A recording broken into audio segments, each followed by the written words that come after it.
আসসালামু আলাইকুম। কলকাতার তো নির্বাচন হয়ে গেছে, কিন্তু নির্বাচনের রেশ এখনো কাটেনি। সেখানে হামলা পাল্টা হামলা চলছে, মুসলমানদের বাড়িঘরে অগ্নিসংযোগ হচ্ছে, বিভিন্ন ভারতীয় মিডিয়ায় সেটা দেখাচ্ছে। আমরা তো আর বানিয়ে বলছি না, আপনারা টাইমস অফ ইন্ডিয়াতে যান, হিন্দুস্তান টাইমসে যান, আনন্দবাজার পত্রিকাতে যান, তারা অনেক গোপন করছে।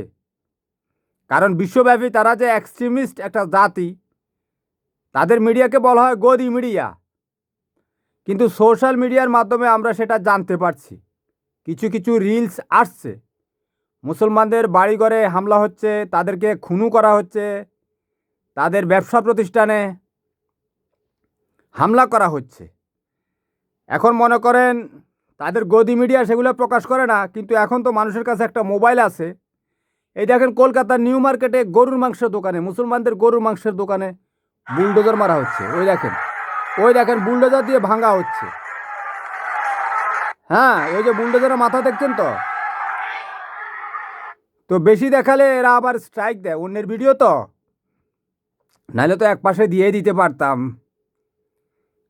অনেক বিষয়ে এগুলো নিয়ে অনেক এডিটিং করতে হয়, এত সময় নেই। অনেক কিছু করি, এখনও কিছুই করা হয়নি। চেষ্টা করছি এখন বাংলাদেশের মানুষের ভালোবাসা পাওয়ার জন্য। বুঝতে পারছেন, যারা বাংলাদেশের মানুষের হৃদয়ে অবস্থান করেছে বা বিশ্ব মানবতার জন্য কিছু করছি, না হলে কী দরকার। এই যে এখন রাত 3টা বাজে, সবাই ঘুমাচ্ছে, আমি ভিডিও রেকর্ড করছি, তাই না? লাভ কি হবে? লাভ দিয়ে সব কিছু হয় না। মৃত্যুর সাথে সাথে আপনার শরীর মাটির সাথে মিশে যাবে, কিন্তু আল্লাহ রাব্বুল আলামিন আপনাকে প্রশ্ন করবে, মানবতার জন্য, মানুষের জন্য কি করেছেন। আমরা যে বলছি, মুসলমানের কথা বলছি, আমরা তো বিশ্বের সমস্ত মানুষের কথাই বলি। আমরা কি এই যে ভেনেজুয়েলার কথা বলিনি, যেটা মার্কিন যুক্তরাষ্ট্র দখল করে ফেলেছে? ভেনেজুয়েলা, মাদুরোকে ধরে নিয়ে গেছে ওদের প্রেসিডেন্ট। আমরা কি বলিনি তারা তো মুসলমান ছিল না? বলেছি তো। তারপরে ইউক্রেনের মানুষ তো মুসলমান না। এই যে রাশিয়া বর্বরভাবে ইউক্রেনকে দখল করে নিয়েছে, আমরা তো সেটাও বলেছি। সেটা একটা একটা দেশের মধ্যে হচ্ছে, কিন্তু ভারতে যেটা হচ্ছে জাতিগত, কারণ তারা মুসলমানদেরকে ঘৃণা করে। সেটার বহিঃপ্রকাশ তারা তাদের কর্মকাণ্ডের মধ্যেই দেখাচ্ছে। এই যে ভিডিওটা দেখালাম, গরু মাংস, গরুকে তারা কেন্দ্র করে মুসলমানদের উপর হামলা করে, বাড়ি ঘরে সম্ভ্রম পর্যন্ত মেয়েদের কেড়ে নেয়। বুঝতে পেরেছেন? তো এগুলো না বললে তো আল্লাহর কাছে দায়ী থাকতে হবে। সেজন্যেই বলেছি বা বলছি, বলতে থাকবো। বুঝতে পেরেছেন? এটা দায়িত্ব একজন মানুষ হিসাবে। আপনি আমি সৃষ্টির সেরা জীব। ভারতীয়রা, এ শুভেন্দু বলেছে বাংলাদেশকে কয়েক মিনিটে দখল করে ফেলবে, তাই না? তো কী লাভ? তারা বাংলাদেশের মুসলমান চায় না, বাংলাদেশের মাটি চায়। ভারতে মুসলমানদের সরকারি চাকরি নাই, তাহলে ভারতের নাগরিক তারা 1% চাকরি নেয়, অথচ তারা 17-18% চাকরি পাওয়ার কথা। আমাদের দেশে আপনি দেখেন, এই হিন্দুরা বড় বড় জায়গায়, সমস্ত রেকর্ড রয়েছে তো সচিবালয়ে, শিক্ষা মন্ত্রণালয়ের প্রথম শ্রেণীর 40-50 জনই হচ্ছে হিন্দু। শেখ হাসিনা দিয়েছিল, সেটা তো রেকর্ড রয়েছে, তাই না? হ্যাঁ, পুলিশের ওসি নিয়োগ দিলে, ওই যে কক্সবাজারের ওসি ছিল কে? ওসি প্রদীপ। সোনালী ব্যাংকের প্রধান ছিল কে? প্রদীপ কুমার। সোনালী ব্যাংকের প্রধান ছিল প্রদীপ কুমার। বাংলাদেশ ব্যাংকের প্রধান ছিল ডক্টর আতিউর রহমান। তার নিচে কে ছিল? সুরেন্দ্র। ডেপুটি যে বাংলাদেশ ব্যাংকের গভর্নর ছিল, সে ছিল সুরেন্দ্র। বাংলাদেশের প্রধান বিচারপতি ছিল সুরেন্দ্র কুমার। ও বাংলাদেশ ব্যাংকের যে ডেপুটি গভর্নর ছিল, সে আবার এসকে সুর লিখত, এসকে সুর, গোপন করার জন্য। সুরেন্দ্র কুমারকে এসকে লিখত। তো এই যে প্রধান বিচারপতি, সেও কিন্তু এসকে লিখত, মানে ছদ্মনাম। তো সেটা তো আপনারা জানেন। তো আমরা কেন ভারতের বিষয়ে আলোচনা কেন করছি? ভারতে কি এখন এভাবে মুসলমানদের পক্ষে কথা বলা সম্ভব? ভারতের মিডিয়া কিন্তু গদি মিডিয়া, তারা কিন্তু সব গোপন করছে। এই যে গরু মাংসের দোকানে ভাঙচুর হলো, সেটা ভারতের মিডিয়া দেখায়নি, অন্য একটা এই ইউটিউব চ্যানেল থেকে ব্লগাররা এটা প্রকাশ করেছে। তো এটা তারা কেন গোপন করে? কারণ তারা যে একটা এক্সট্রিমিস্ট, ইন্ডিয়া যে একটা এক্সট্রিমিস্ট চরমপন্থী উগ্রবাদী দেশ, সেটা সারা বিশ্বে প্রকাশ হয়ে যাবে। মানুষের হাতে হাতে এখন স্মার্ট মোবাইল রয়েছে, তাই না? খালি ক্যামেরা ক্যামেরা, এটা আল্লাহর একটা রহমত। মানুষের মেধাকে ধন্যবাদ দিতে হবে। আল্লাহ মানুষকে যে মেধা দিয়েছে, আল্লাহ এ মেধা দেওয়ার কারণে, ক্যামেরা সৃষ্টি হওয়ার কারণে আমি কিছু টাকা দিয়ে মোবাইল কিনে সারা বিশ্বের সাথে কানেক্ট হচ্ছি, আপনাদের সাথে আমার মনের ভাব প্রকাশ করছি। এখন আমি কি ঘৃণা সৃষ্টি করছি? না, আল্লাহ সাক্ষী, আল্লাহ কোরআন সাক্ষী, আমরা বিচলিত। আমরা সমালোচনা করছি, আলোচনা করছি, মানুষকে সুপথে আসার জন্য আমরা বলছি, আহ্বান জানাচ্ছি, মানুষের মধ্যে হানাহানি না থাকুক। এখন এই গরু মাংসের দোকানের সাথে মুসলমানদের সাথে একটা সম্পর্ক রয়েছে। মুসলমানরা শুধু গরু খায়, ওদের কাজ কি গরু খাওয়া? না, ঘটনা হচ্ছে কি, পৃথিবীর সমস্ত প্রাণী কিন্তু দেখবেন দাঁতগুলো অসমান। আপনার আমার দাঁতগুলো কেন অসমান? কারণ ওই যে মাংস ছেঁড়ার জন্য কিন্তু এই দাঁতগুলোকে আপনার সমান হলে কিন্তু এটা দেখতে একটা উঁচু নিচু ধারালো সুচালু। এটা আল্লাহ রাব্বুল আলামিন করেছে যে কোনো খাবারকে আমরা যাতে নিয়ন্ত্রণ করতে পারি, খেতে পারি, কাটতে পারি। গরুর দাঁত দেখবেন সবগুলো সমান। এর কারণ হচ্ছে সে শুধু ঘাস খায়, বুঝতে পেরেছেন? কারণ তার কিছু ছেঁড়ার দরকার হয় না। গরু মাংস বা খাসির মাংস, ছাগলের মাংস, ভেড়ার মাংস, দুম্বার মাংস, হাতির মাংস, হরিণের মাংস, বিশ্বের বিভিন্ন দেশে আবার শুয়োরের মাংস খায়। অনেক মানুষ কোরিয়ার দিকে কুকুরের মাংস খায়, তাই না? তো এই দাঁতগুলোকে সুচালু করা হয়েছে, এটা প্ল্যান করে করা হয়েছে। গরু ছাগলের দাঁত কিন্তু সমান, একমাত্র প্রাণী জগৎ। আবার দেখবেন সিংহ বাঘ, তাদের দাঁতও দেখবেন সুচালু। এভাবে ওরা খামছিয়ে খামছিয়ে খায়, কামড়ায় যে ছিঁড়ে দেয় দেখবেন আপনি, এদিক সেদিক নিয়ে। কাঁচা কাঁচা খাওয়া তো আরও অনেক কষ্টসাধ্য। তো গরু মাংসকে কেন্দ্র করেই কিন্তু মুসলমানদের সাথে তারা লড়াই চালিয়ে যাবে। গরুকে তারা পুত পবিত্রতার অংশ হিসেবে নিয়েছে। আর এই অথচ এই গরু মাংস রপ্তানিতে ভারত বিশ্বে দ্বিতীয়, বুঝতে পেরেছেন? বিশ্বের মধ্যে সবচেয়ে বেশি গরু মাংস রপ্তানি করে ব্রাজিল, তারপরে হচ্ছে ভারত। এবার বুঝেন, বিশ্বের প্রায় 70% গরুর মাংস রপ্তানির এই দুই দেশ করে। সামান্য একটু ডিফারেন্স ভারতের সাথে আর এই ব্রাজিলের সাথে। এখন এই যে গোমূত্রখোর বিজেপি যদি না থাকতো, হয়তো ভারত বিশ্বে গরুর মাংস রপ্তানিতে প্রথম হতো। অনেক বড় দেশ তো, তাই না?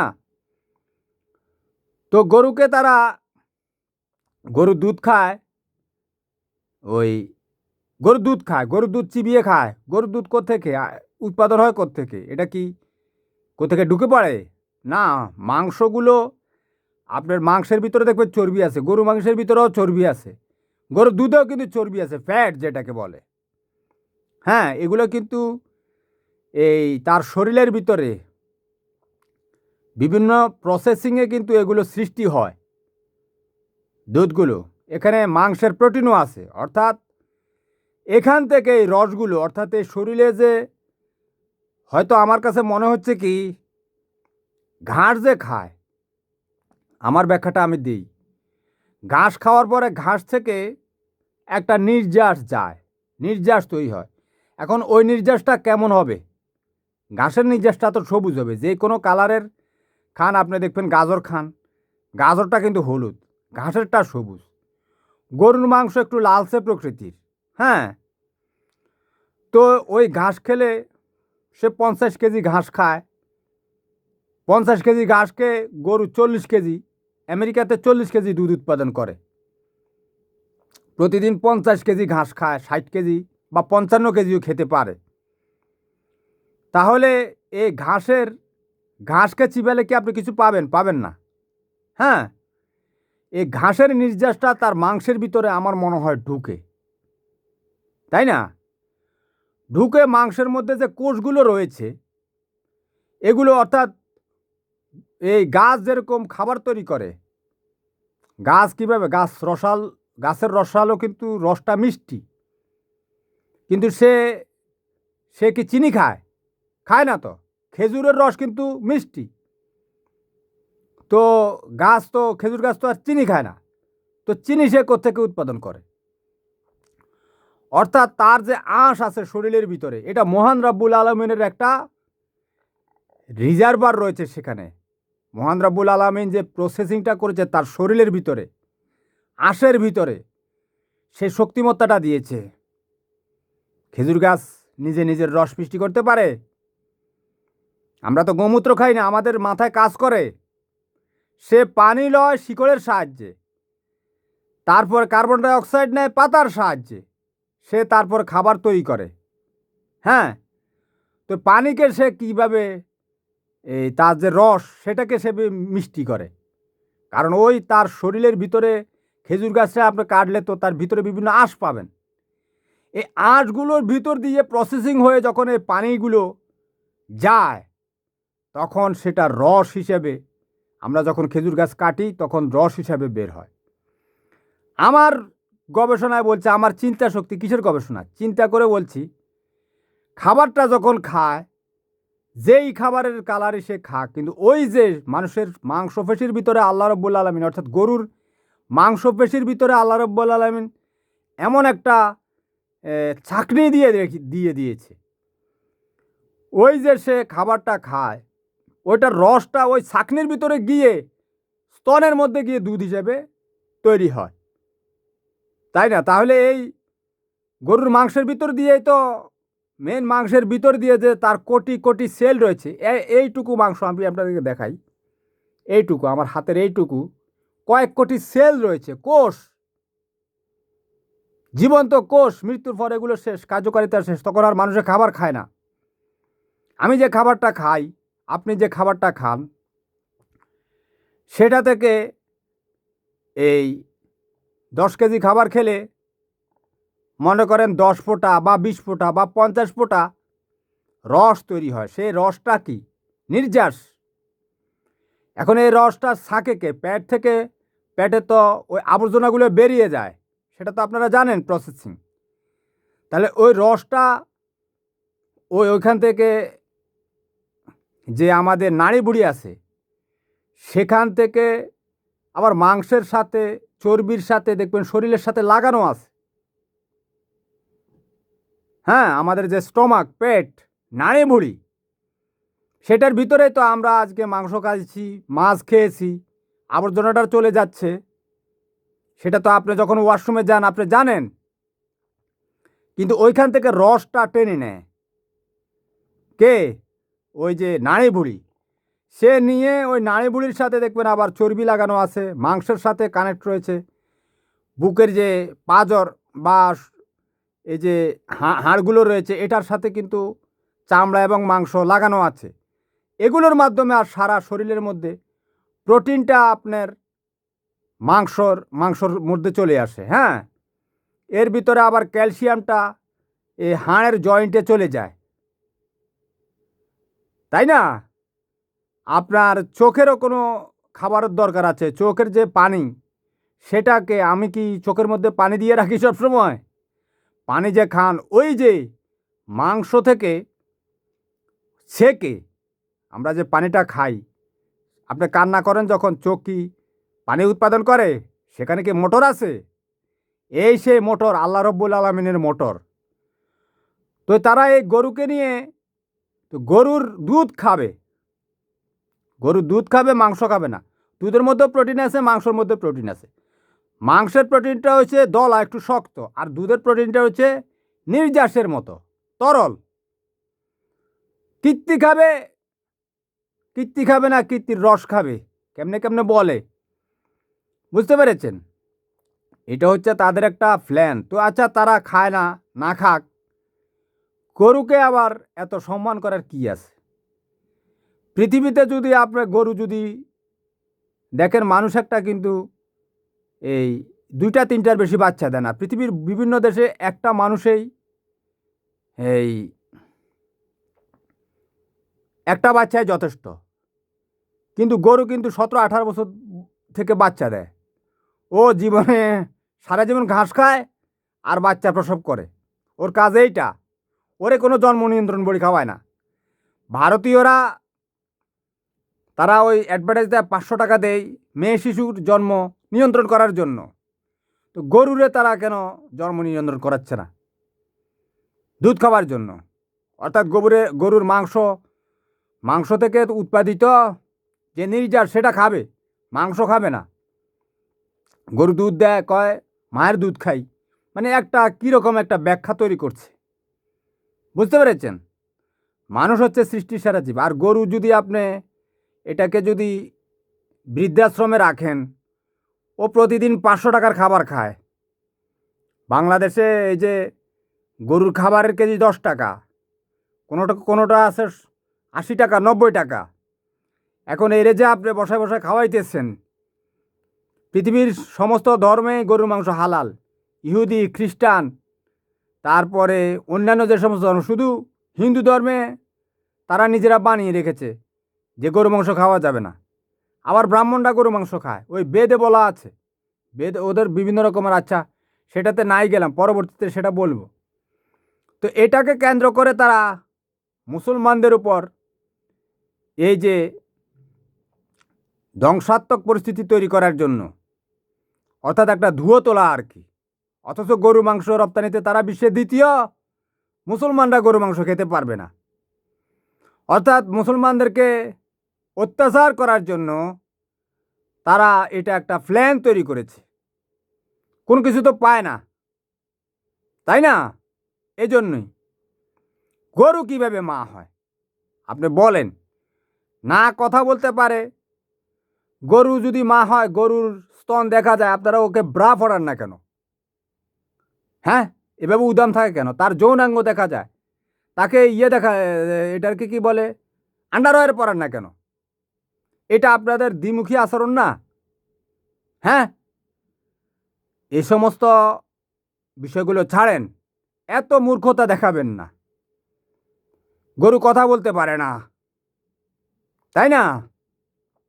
খাসির মাংস খাবে, ওই খাসি বেচারা ছোট, ওর উপর নির্যাতন করবে।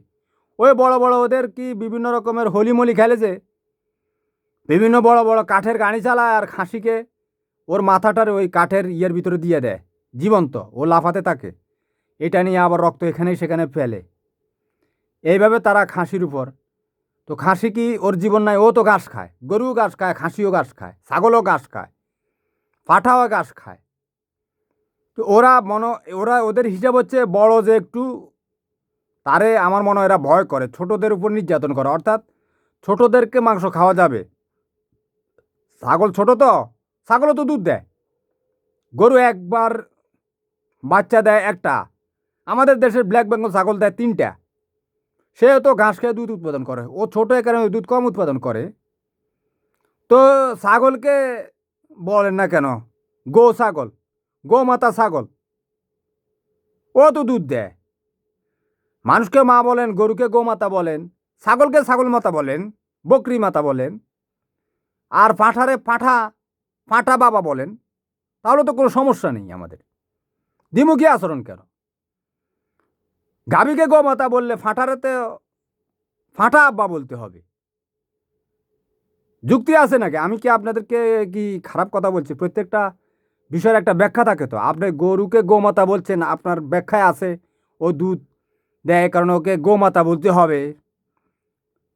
তো ছাগলকে ছাগল মাতা বলবেন না, পাঁঠাকে ফাঁটা মাতা বলবেন না, দামড়া গরুকে দামড়া আব্বা বলবেন না।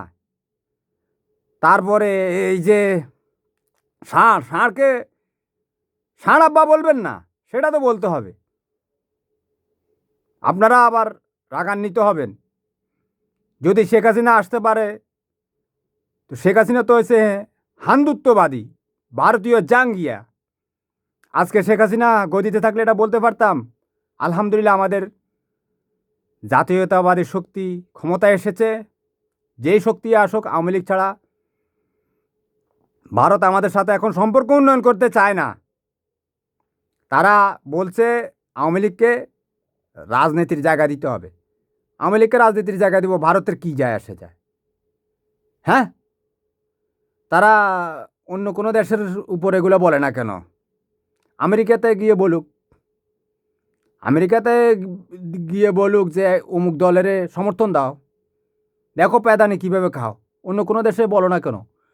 কারণ ইউরোপে যে বলে না কেন, ইউরোপের কোনো দেশকে যে এই দলকে, অনেক দল তো বিশ্বের বিভিন্ন দেশে নিষিদ্ধ হয়ে যায়। এই যে জার্মানিতে নাৎসি বাহিনী, সেখানে গিয়ে বলো না কেন নাৎসিদেরকে সুযোগ দাও। বাংলাদেশে বলছে, কারণ বাংলাদেশে 2.5 কোটি হিন্দু রয়েছে, এরা আওয়ামী লীগের ভোট ব্যাংক। এটার মাধ্যমে হিন্দুদের তারা ক্ষমতায়ন চায়। হিন্দুদের ক্ষমতায়ন তো আছেই বাংলাদেশের। এখন আপনারা দেখেন, আমরা কি সরকারি কর্মকর্তা কর্মচারীরা প্রায় 25% মতো হিন্দু। মিডিয়াতে দেখেন, আপনারা খুঁজে দেখেন, আমাদের বিভিন্ন সরকারি প্রতিষ্ঠানে গিয়ে দেখেন, স্কুল কলেজে গিয়ে দেখেন, সাংবাদিকরা যে নিউজ করছে, সময় টিভির অখিল পোদ্দার হিন্দু, তাই না? সাংবাদিক গৌতম দাস হিন্দু। বিভিন্ন রিপোর্ট যায় তারা করছে বিভিন্ন মিডিয়ার, সেখানে তো হিন্দুরা রয়েছে, তাই না? তো তারা চাইতেছে কি, তাদের অন্য একটা উদ্দেশ্য আছে, সেটা পরবর্তীতে বলবো। ভিডিও বড় হয়ে যাইতেছে। আপনাদের সাথে ইনশাআল্লাহ পরবর্তীতে অন্য বিষয়ে আলোচনা হবে। ততক্ষণ পর্যন্ত ভালো থাকুন।